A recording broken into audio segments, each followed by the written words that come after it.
Some might think that we're crazy to go camping in the wintertime. For me, I love the challenges that come with winter camping. And seeing the land in a different form of beauty. Every winter, Mother Nature always calls for me to come explore. And so, that's what I do.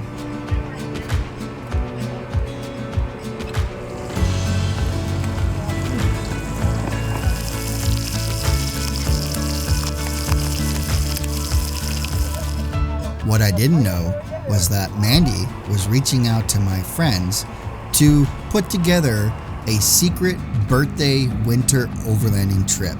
On my birthday, Mandy surprised me with telling me about this overlanding winter trip that she put together with my friends, and I was so excited.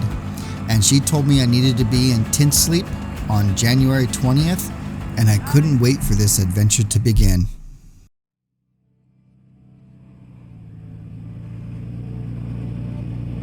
We had a great night camping at the Ten Sleep Brewery, and with the newly installed diesel heater, it made the tent nice and warm. From here, we headed into Ten Sleep Wyoming, where we refueled, and our objective is to head north to Greybull, Wyoming.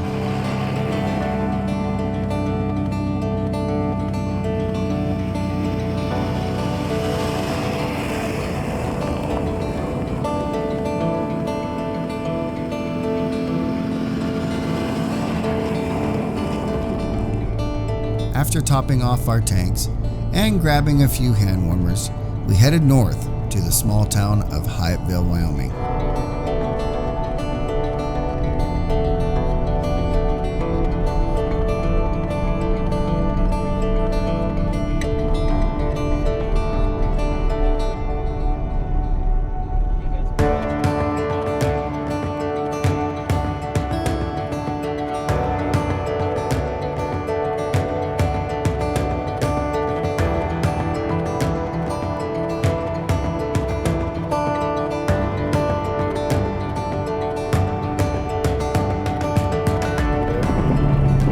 It's always fun dealing with ruts in the road, so it thaws out, and then people travel on the road. Oh, that was a good cattle guard crossing. And create these ruts, and then it freezes, and then you find yourself wandering across the road back and forth from all the ruts. But I don't think we're going to have to worry about any mud today. I think everything's going to stay pretty nice and frozen.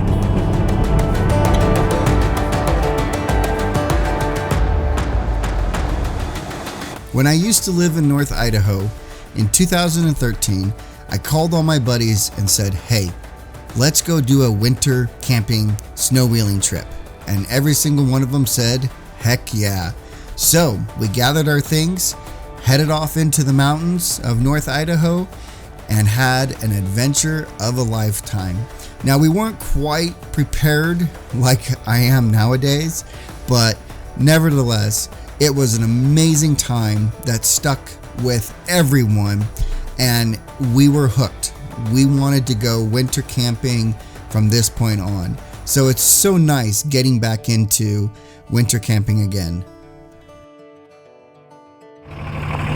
So we pulled over real quick. John just messaged on the radio that he's having some voltage fluctuation in his Jeep. So let's go check it out and make sure that he's doing okay. So John's getting some voltage fluctuation. And we're going to check out his battery because he had his battery come, the connectors come loose one time. So John, it's just a loose battery cable. One of the connectors was loose, I think. Yeah, but this is different.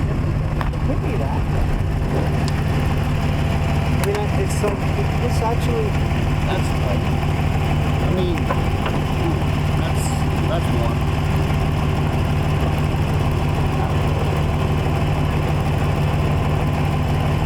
That's your ground. This,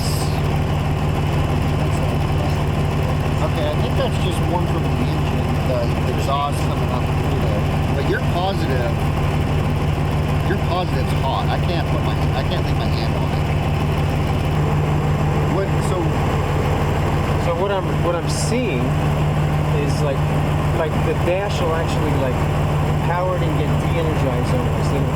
It'll like even my needles will drop and different icons will pop up. Yeah. And then if I look at the screen, which is giving me the vehicle info, my voltage is going from like 13 to 14 and a half, about where it should be, up to like 16. So it's overcharging. Yes, it is. That's a computer controlled. Right there to that was it was slopping around. Huh. So just a loose connection? Yeah.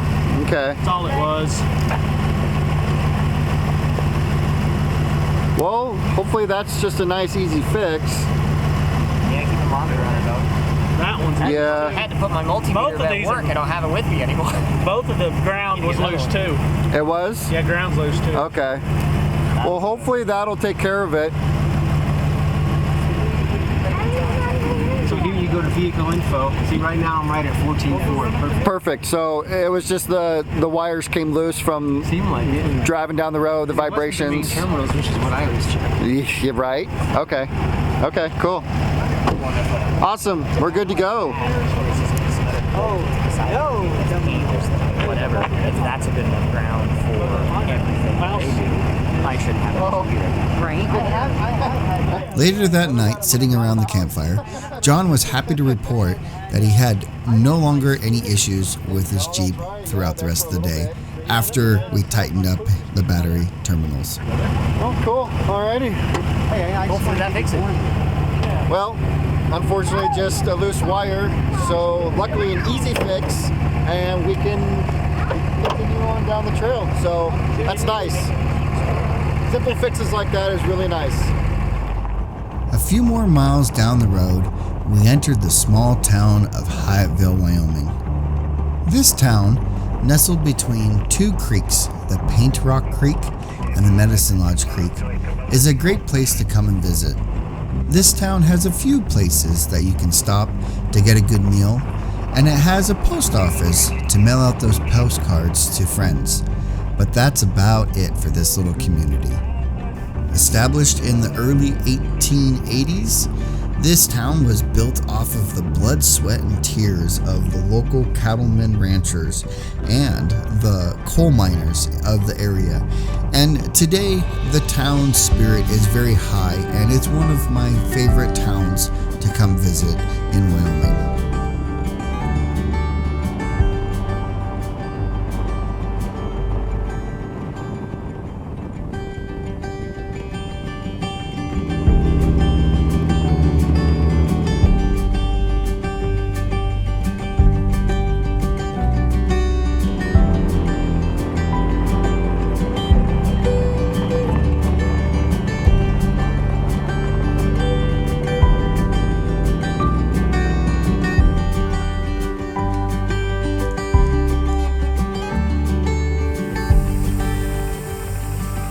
Once we passed through Hyattville, we continued going north on Alkali Road. Now, Alkali Road would take us eventually up onto the Bighorn Mountains, but for us, we will be turning off of the Alkali Road at the base of the climb and continuing north on a 2-track that I have found on Google Earth, and it'll be taking us to the infamous Dinosaur Footprint location site. Now, we knew this next section was going to have a lot more snow and potentially a lot more mud, so we decided to air down our tires to give us that extra traction.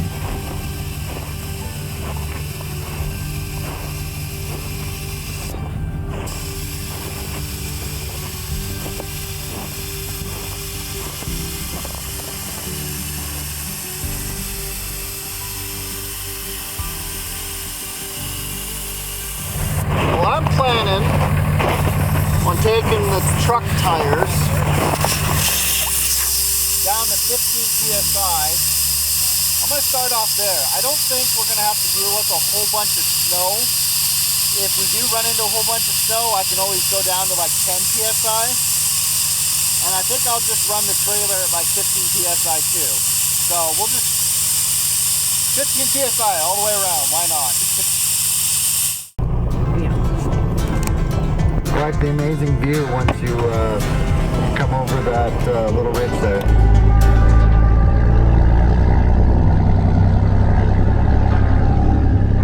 Yeah, easy peasy. God, I love this truck, man.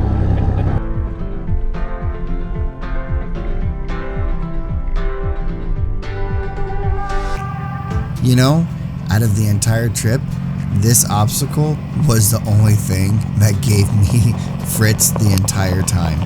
Now, when I see these little drainages, I like to drive through them in a manner that really flexes the truck out.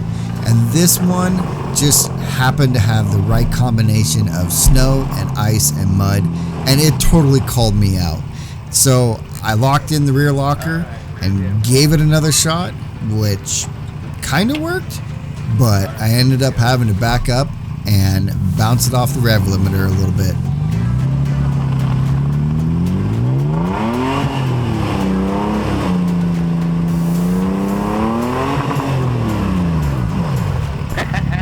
Okay, I'll get this a little bit more of a run. You got traction if you get this tire this way.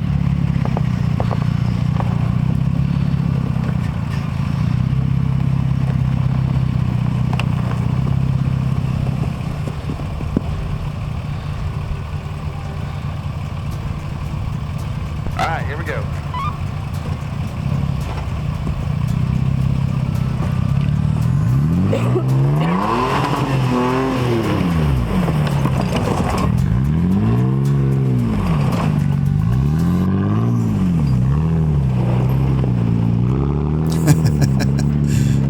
Good times, good times.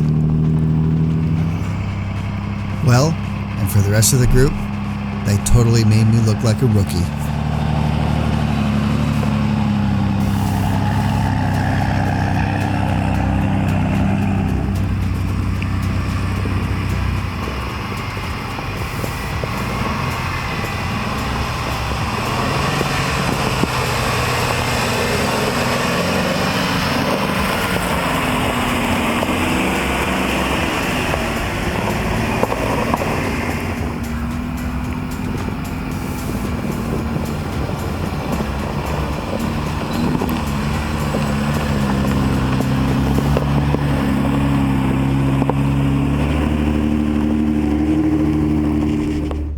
We made our way through the valley and wove in and out of the foothills of the Bighorn Mountains and came up on top of a small ridge where we will be dropping down to Flintner Reservoir.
That back end there was real slick for them trailers.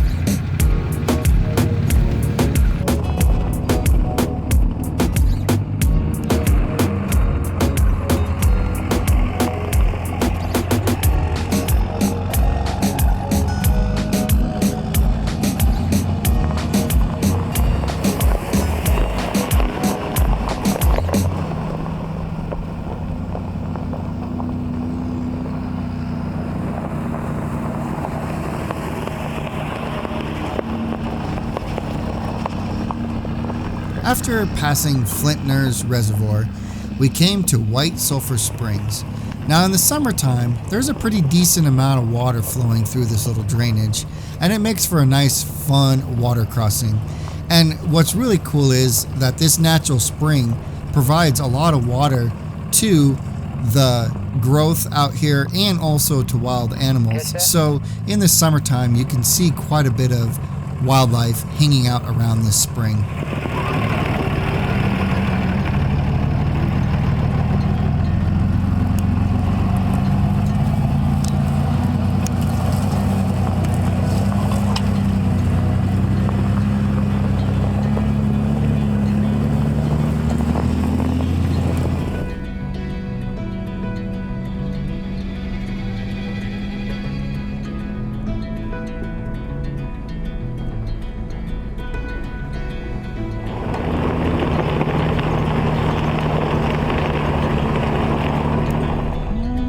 So, do you have a nickname for your truck yet, Dylan?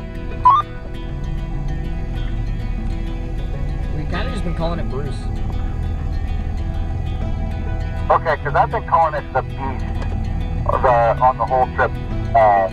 And I was just like, Mandy makes the vinyl stickers now, and so I just thought it'd be kind of fun to make up a sticker that said the Beast. I 100% like that better than Bruce. Okay, cool. Thanks.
There it goes.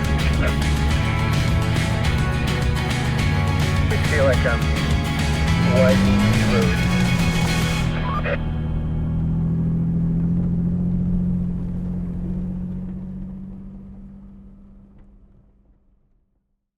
Well, that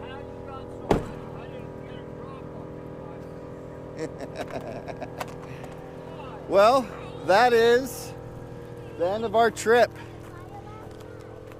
It was muddy. That's the joy of Wyoming mud. It just sticks to everything.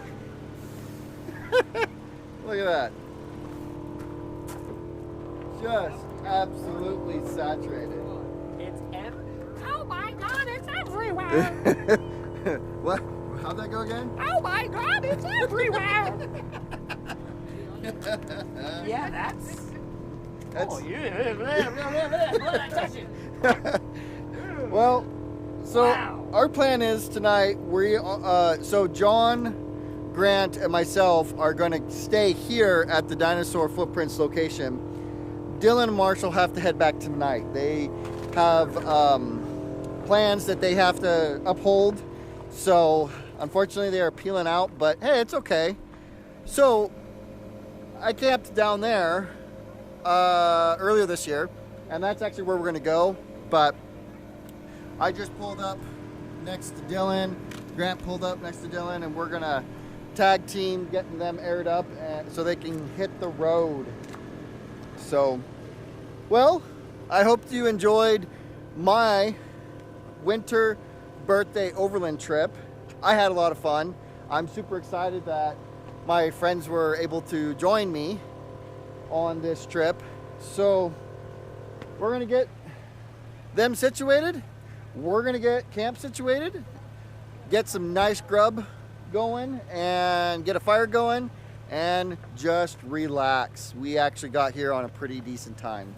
So we said our goodbyes to Dylan and Marshall and watched as their squeaky truck drove away into the sunset. But hey, it's okay. Next time, guys, hopefully you'll be able to stay longer. Well, it is time for us to get camp set up and get some food going. Oh, yeah. Thank you, guys. The other way, because it's over there.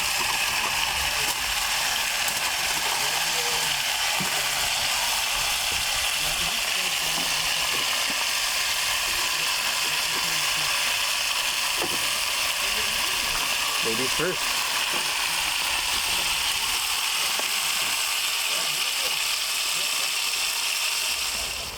I saw the pie back there. That looked good. I know, I'm going to do that too. I'm starving. I'm pigging out. Well, thank you everyone for coming on my birthday winter overlanding camping trip.